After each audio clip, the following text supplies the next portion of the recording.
Il est à l'image du président récemment élu Faustin-Archange Touadéra. Il a évolué lui aussi dans les couloirs de la République de façon très discrète. Il s'agit du nouveau Premier ministre centrafricain Mathieu Simply Sarandji, nommé ce samedi 2 avril 2016. Réputé très proche du président de la République, grand universitaire, directeur de cabinet lorsque Faustin-Archange Touadéra était Premier ministre et dernièrement directeur de sa campagne présidentielle, sa nomination à la primature prouve qu'il a fait ses preuves aux côtés de son ami et mentor. Et pourtant, son arrivée au gouvernement ne fait pas l'unanimité.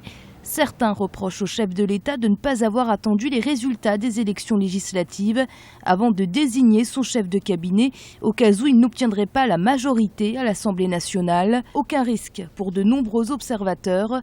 Le président Faustin-Archange Touadéra est un homme de consensus. On tend vers une espèce de démocratie consensuelle, mais qui ne dit pas son nom. C'est-à-dire concrètement, il y aura très peu de gens qui vont s'affirmer comme opposants. Parce que tout simplement, les députés indépendants seront plus nombreux que les députés se réclamant des partis politiques. Et du coup, si on gère bien, il peut arriver à avoir la majorité comme il veut. Consensuel, si le président Faustin-Archange Touadéra a la réputation de l'être, c'est une qualité que son Premier ministre devra également avoir. C'est même une nécessité, car la Centrafrique n'a plus le temps pour les divisions, les rivalités et les affrontements.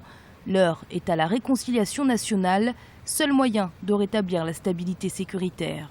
Il me semble que le plus urgent de tout, c'est d'arriver d'abord, premièrement, à réconcilier les Centrafricains, à mettre les Centrafricains au travail, à restaurer l'autorité de l'État, à restructurer l'armée nationale. Il faut que le pays commence à fonctionner normalement, à normaliser les choses. Le Premier ministre Mathieu Simply Sarandji doit désormais former son cabinet. Le choix devra être précis. Après la crise sécuritaire, politique, sociale et économique qu'a connue la Centrafrique et les dégâts irréversibles qui s'en sont suivis, beaucoup s'accordent à dire que la nouvelle équipe gouvernementale n'aura pas le droit à l'erreur.